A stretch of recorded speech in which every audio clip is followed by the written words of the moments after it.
The panel this afternoon is dedicated to the so-called emancipation of Conversos. We have three papers which can be linked by the common issue of the abolition of the distinction between new and old Christians by Pombal in 1773, a symbolic year also for the suppression of the Society of Jesus. And I will be happy if we have in our discussion after the papers to look at some possible connections between Pombal and the suppression of the Society of Jesus in Portugal. As you might remember, yesterday we had already two papers in which Pombal and legislation that will be discussed this afternoon was mentioned. Michael Silber did it, and also Fernanda Olival. So I think that all five papers will allow us this afternoon to see, to understand the context of this Pombalian legislation and the ramifications. So this is why we go back to Portugal now, and we will see the pre-Pombal and Pombal Portugal, and then we will move beyond Pombal this time. And you see also in your program a paper that is related to Chueta, so we move to Palma de Mallorca. And why? Because there is a connection. We will see the ramification on the Pombalian legislation on the lives of Chuetas or new Christians in this beautiful island. The first speaker is Jorge Pedreira of the University of Lisbon. Thank you. As everybody, I want to thank those who organized this wonderful workshop, Claude Stuczynski, most of all, and Edo Litmanovic, and I thank you also for the wonderful organization of the meeting. And I also want to thank you for resisting up to this point to listen to this last session. Well, my paper is on the abolition of the distinction between new Christians and old Christians. And this was a decision taken during the government of the Marquis of Pombal, who at the time had been really the first minister of King Joseph for almost 20 years. And he was the dominant figure in that government. Well, actually, I do not want to keep secrets from you, so I will immediately state my argument. My argument is that this abolition is linked to state building, social reform, and mercantilism. It's linked to the idea of unification of state power and monopolization of physical coercion or physical violence. The expropriation of corporation powers and the submission of these powers to the authority of the state. And it is linked in this context to the regalist offensive against the power of the church, in which the eviction of the Jesuits is, of course, one of the main aspects. It's also linked to the monopolization of symbolic power and the definition of the legitimate social classification. And this is also very important in the context of the reinforcement of state power. And finally, it's linked to the promotion of the position of Portugal in the Portuguese Empire in the context of international mercantilist competition. In two ways. On the one hand, in trying to rebuild and uphold the monopoly of the colonial trade, mostly with Brazil, and also in defending and promoting the prestige, the image of Portugal within the international European state system. So, the abolition is dated May 25, 1773. In this way, came to an end one of the most resilient foundations for social distinction and discrimination, which had been firmly embedded in the order of Portuguese society for more than 2 centuries. Although grounded in immemorial anti-Jewish prejudice and fostered by the forceful conversion of the Jews in 1497, that distinction had been formally introduced in the second half of the 16th century through the so-called statutes of blood cleanliness or blood purity, which eventually wormed their way into the constitutions and charters that regulated access to and exclusion from most privileged guilds, corporations, confraternities, and standings. Those statutes sanctioned a criterion of ethnic discrimination in the common representation of social status and inserted a principle of caste into the dominant system of social classification. In time, the question of blood purity reached paramount social significance, quite disproportionate to the demographic dimension of the community directly affected by it, and developed into one of the most entrenched social barriers to which only the hierarchical divide between noble and plebeian or mechanic status could be compared. Despite such occasional criticism voiced by influential intellectuals and sometimes even by royal officials and diplomats, and notwithstanding the fact that the new Christian community had been eroded by 2 centuries of successive waves of emigration, at the time of the abolition, it persisted as one of the most constraining precepts of the social order. In the 3rd quarter of the 18th century, people still sought the dignity or decoration of familiar of the Holy Office, looking to the Inquisition as the most reliable institution to certificate blood cleanliness. And so, Pombal decided to abolish the distinction through this letter of law of May 25, 1773. And in his own words, after he fell from power, it was a matter of tearing off the roots of concerns which, while being very harmful, had become encroached after so many years in the hearts of the people. So he knew he had to prepare the decision. And in fact, it's a process. It's, in the words of the laws, a work, uma obra.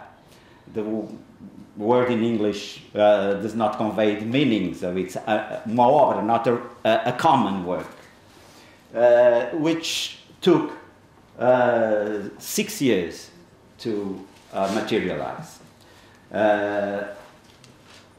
In 1768, the destruction of the old listings of the New Christians, about which Fernando Olival talked yesterday, and the most secret charter which abolished Puritanism, which was I'm going to talk about this later, which was the principle of a clique of aristocratic families who laid claim to being of pure blood. In 1769, the Inquisition becomes a royal court entitled to be addressed as Majesty. In 1771, Royal Charter allows eligibility for public service and office of new Christians who did not descend from convicts, and declaring the restriction to 2 generations of the infamy after convictions. But this act was not published.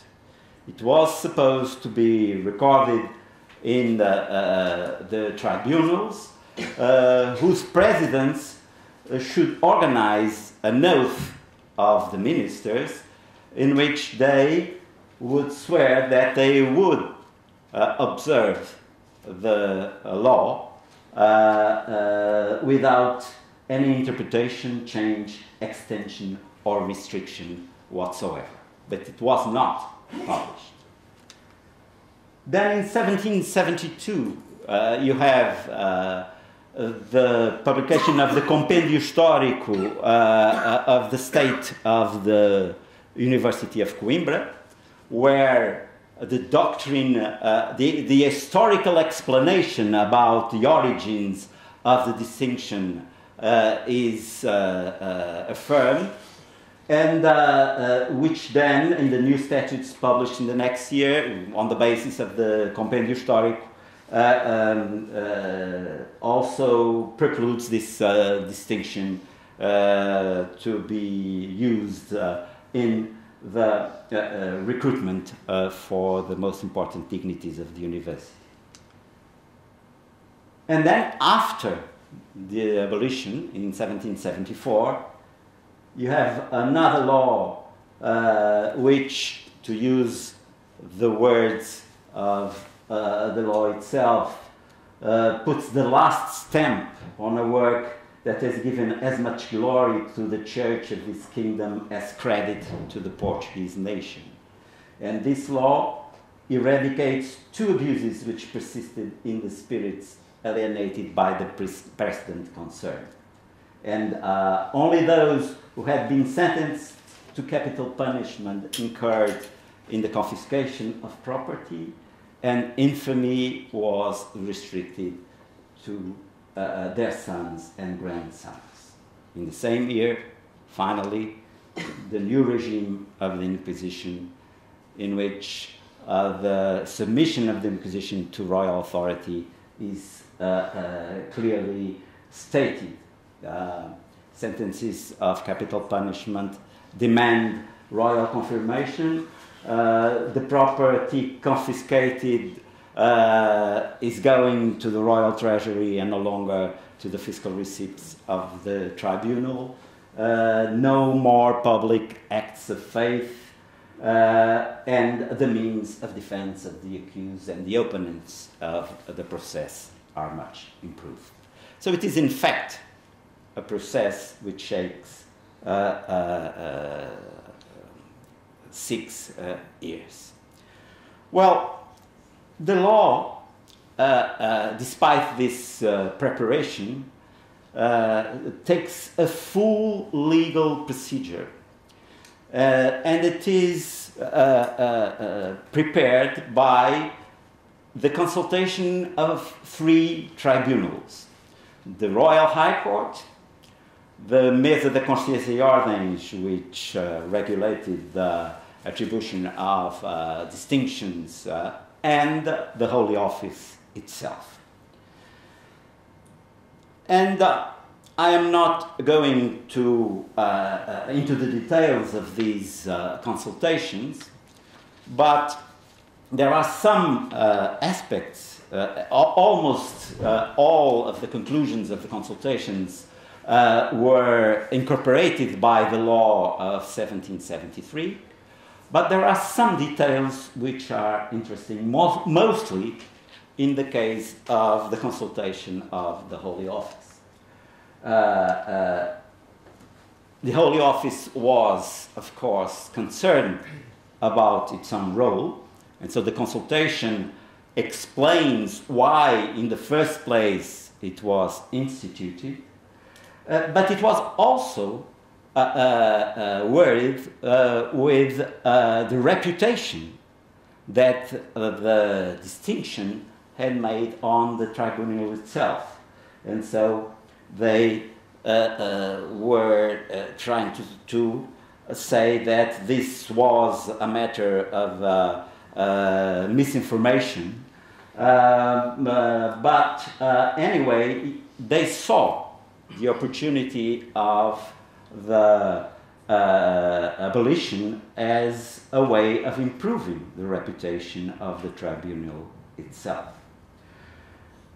But the consultation of the Holy Office is interesting in another way, is how they explain the fact that conversos were actually apostates. And they gave what I call a sociological explanation based on a spontaneous sociology interpretation.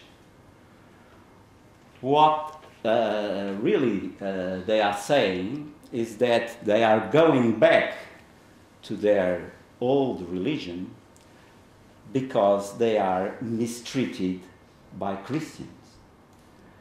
And this is the only possible explanation for them to not being true Catholics. It's because they are being mistreated and discriminated. Then they use a violent language against the Jews. They keep that language, which incidentally does not go into the law of 73. Large parts of the consultation are incorporated in the law of 73, but not this kind of a violent anti-Jewish language. But in fact, what they are saying is that what explains apostasy is discrimination and mistreatment of the Jews. Well, the law is grounded in three different areas. In all areas, the law intends to make the distinction illegitimate. Illegitimate on historical grounds, illegitimate on religious grounds, illegitimate on political grounds. Well, religiously, the law takes, after the consultation of the Holy Office, and what it says is that the Church, as universal mother, must take into her protection all those who willingly convert to Christianism. And that there is no reason to discriminate against those who voluntarily convert into Christianism. And they show the example of Rome itself, which gives to the descendants of converts the highest dignities possible.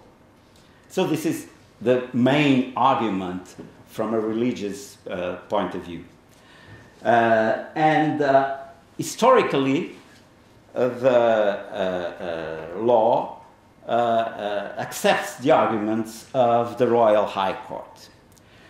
And the arguments of the Royal High Court are mostly the same of the Compendio Histórico of the State of the University. And this is a far-fetched interpretation of what happened at the time of the succession of Cardinal Henry and the enthronement of Philip II.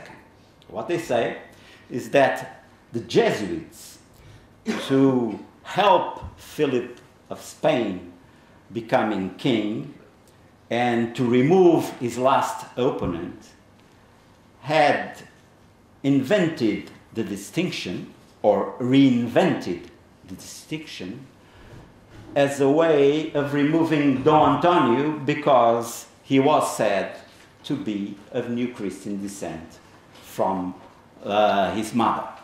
So they say that the historical origin was a machination of the Jesuits to remove Dom Antonio.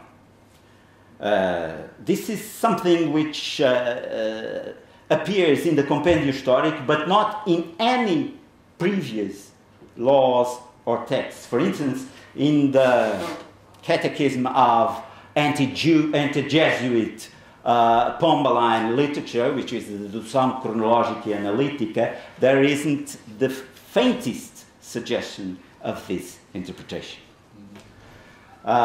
It was, on the one hand, another nail driven into the coffin of the congregation, and on the other hand, after more than 15 years anti-Jesuitic campaign, it was also a way of legitimating the abolition itself, because if it was a machination of those hideous Jesuits, then it was certainly a bad thing.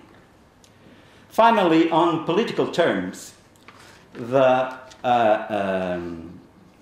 justification for the law is that it sowed discord among the vassals, the distinction sowed discord among the vassals of Portugal, of the King of Portugal. And the main concern of the king had to be the unity of all vassals, and so the union of Christians was very important. Let me just add a note on the importance of the historical justification of the law. Because as against most of Pombal's interventions, which are not legitimated on the need of the state restituting things to their natural order, but with the need for change and reform, this law is based on the recuperation of a tradition, of reinstating an old law. Because at the same time as there is this new law abolishing the distinction, he does it through the reinstatement of the laws of the early 16th century of Kings Manuel and John III, who had promised the new Christians that they wouldn't be persecuted. So those laws are republished at the same time as the law of 1773. So the legitimacy of the new law is anchored in history, and so he's trying that he's coming back to the true national tradition and of Portugal, that Portugal shared actually with the other European countries. But as I told you, this action of Pombal is not only anchored in the project of submitting the church and the Inquisition, it's also anchored in its project for social reform. And to ensure that it could actually reform socially, he had to make sure that he had the monopoly of social classification. For the government of Pombal, this was really an issue of the utmost importance, not only as a matter of principle, legitimating the entitlement of interfering in the traditional social order, but indeed as a matter of fact, because such interference was actually a deliberate dimension of political action. In other words, it was not just a question of claiming the legitimate prerogative of unbounded royal action, it was a question of establishing a specific social order which allowed the crown to control at will the system of social rewards, particularly of symbolic rewards. To this effect, the suppression of the statutes of blood cleanliness, which regulated the access to dignities, honors, and employments, without the immediate intervention of the state, became crucial. The domestication of a scriptive criteria of social classification, the most visible and unyielding of which was ethnic affiliation, removed one of the last constraints on the power of the monarchy to allocate social rewards, and especially the marks of social distinction as it saw fit. To ensure that all vassals could serve the king according to their abilities, the monopolization of the legitimate system of social classification was essential. In no other intervention of the government this was more evident than in the case of the so-called Puritans in 1768. This was one of the first steps toward the abolition, and at the same time, a positive claim of that monopoly and an opportunity to discipline the aristocracy. Actually, Pombal was trying to build a broader elite that he would control from the state, and the access to which he controlled from the state. But what is absolutely clear is that this was an opportunity of laying claim to the monopoly of social classification. This is from the law of 71, in which they say that the distinction was preventing some vassals of serving the king, but what it is most interesting is that in the most secret charter of 1768 and in the consultation of the Royal High Court, which prepares it, this claim of the monopoly is perfectly articulated. It was not written by Pierre Bourdieu to illustrate his theory. It's actually in the law, in which clearly the crown affirms its monopoly and against the claims of genealogists and of the aristocracy itself. Because I'm pressed for time, let me now move to the third aspect of my paper, mercantilism. Well,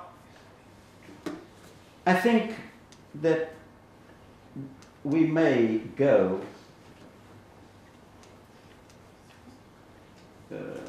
excuse me.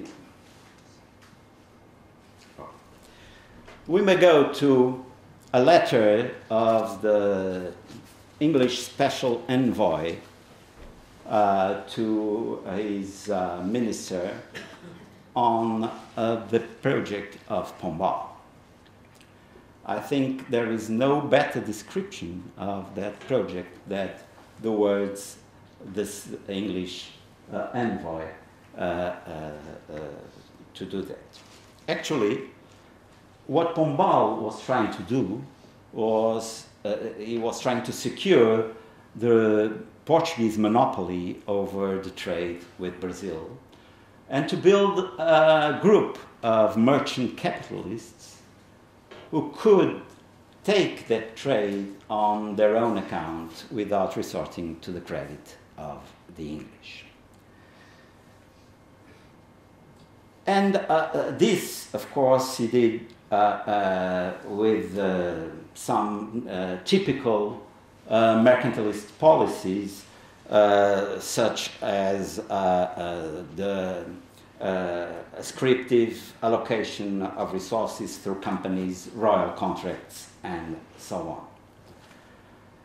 But these ideas were, to a large part, acquired by Pombal during his stay in London as ambassador from 1739 to 1744. He had a library which Kenneth Maxwell has called the treasure house of mercantilist literature. And he was very influenced by this literature, namely by William Petty, the author of The Political Arithmetic. And at the time he was there, he became acquainted with the Jewish community. A large part of it was made up of Portuguese Marranos. And there are very interesting reflections of Pombal on the role of New Christians in London and the dangers and problems that their role represented to the Portuguese Empire and to the Portuguese monopoly. Because he saw in every New Christian a potential agent of English contraband and a potential menace to that monopoly. I can't go now into details, but there is a very interesting passage in one of his letters in which he explains religiously why the New Christians become enemies of Portugal and Spain and agents of contraband for the British and the Dutch.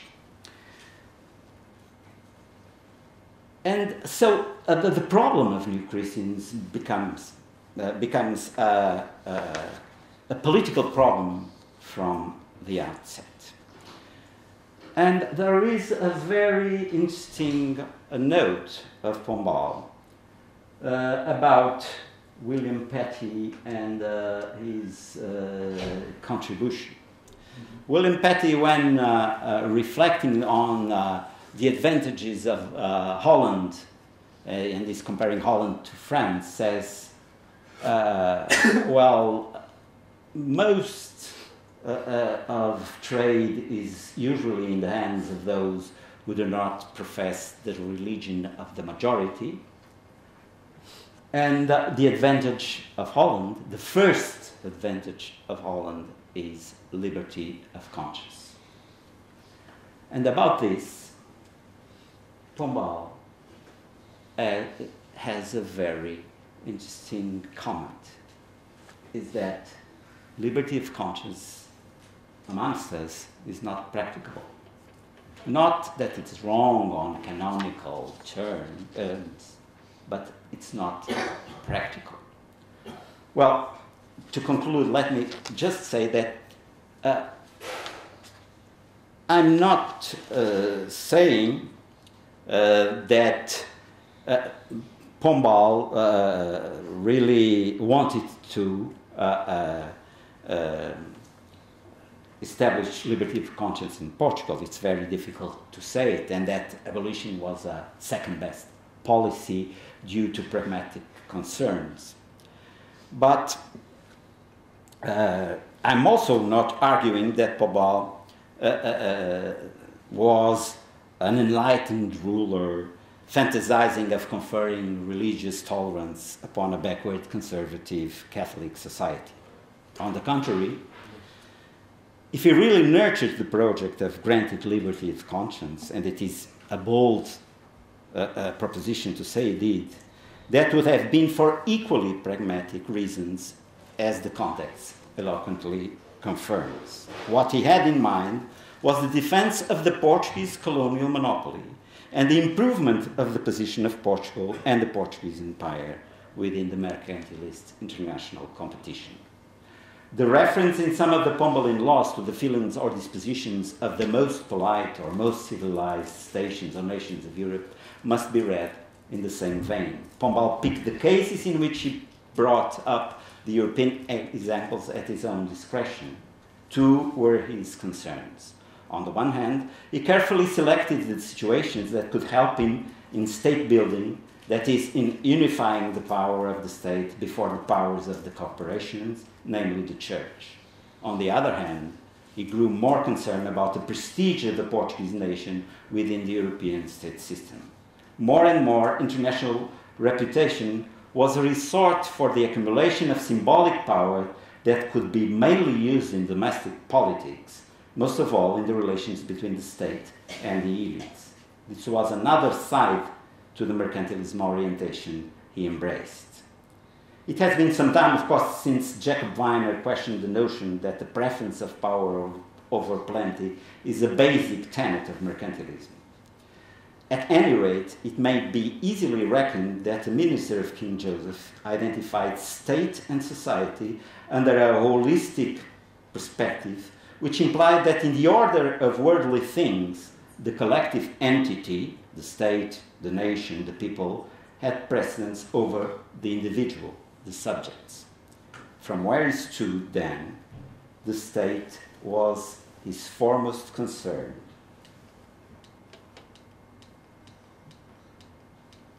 And raison d'etat, his political system. Thank you.